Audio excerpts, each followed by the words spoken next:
Vilniaus Vėtra vienintelis Lietuvos futbolo klubas šį sezoną vis dar tęsiantis pasirodymą tarptautinėje arenoje. Antradienio vakarą Vėtros futbolininkai rinkosi į paskutinę treniruotę prieš išvyką į Londoną, kur rytoj žais UEFA Europos lygos trečiojo kvalifikacinio etapo atsakomasis rungtynes su Fulham 11. Vyrai, kaip važiuojam, ką įsidedam? Treniruotį. Bus dar dadės, rytoj bus tas juodas ir baltų dar bus po 5 ar 6 damės. Nors pastarosios 2 savaitės Vilniaus komandai buvo įtemptos, vienas rungtynes vijo kitos ir žaisti teko kas 3 dienas, Vėtros strategas Virginijus Liupšys neabejoja, kad žaidėjai mūšiui Londone išsaugojo pakankamai jėgų. Fizinė kondicija, aš galvoju, kaip nekeista, tikrai nebloga. Gal per tą žaidybinį tonusą komanda tikrai ir neblogai atrodo.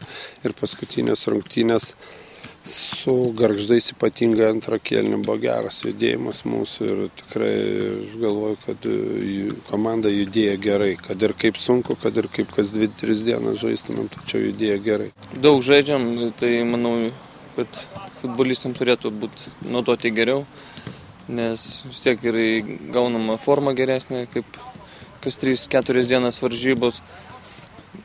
Laimė, jeigu dar varžybos ir psichologiškai komanda sutvirtėjo, taip kad viskas tvarkoja. Gera žinia, Vėtros stovykloje traumą baigė gydytis vienas komandos lyderių Mindaugas Grigalevičius, kuris nerungtyniavo Vilniuje vykusiose pirmose rungtynėse su Fulhamu. Virginijus Liupšys tikisi, kad Londone judrus ir greitas puolėjas žaisti jau galės. Išanalizavęs pirmojo mačo su Fulhamu vaizdo įrašą, Vėtros strategas neslepia, kad atsakomosiose rungtynėse ruošiasi koreguoti žaidimo taktiką.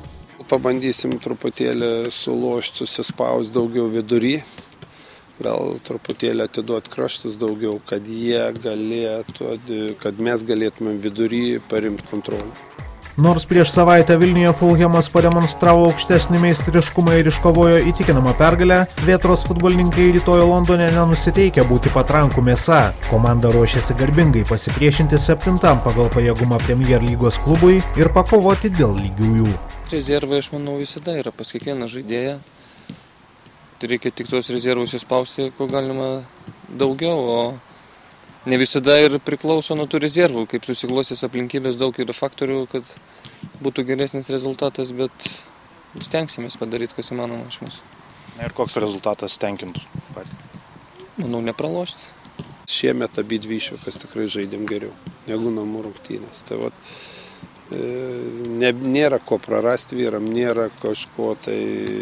Aš galvoju, mes žaidžiam už Vilnių, už Vėtrą, už Lietuvą. Reikia sulošti gerai, nes tam pačiam seniausiam Anglijos stadione gali daugiau ir netek niekad gyvenime žaisti kažkam.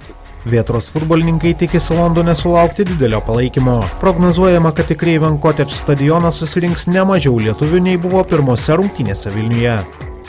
Reporteris Donatas Grybauskas, Vilnius.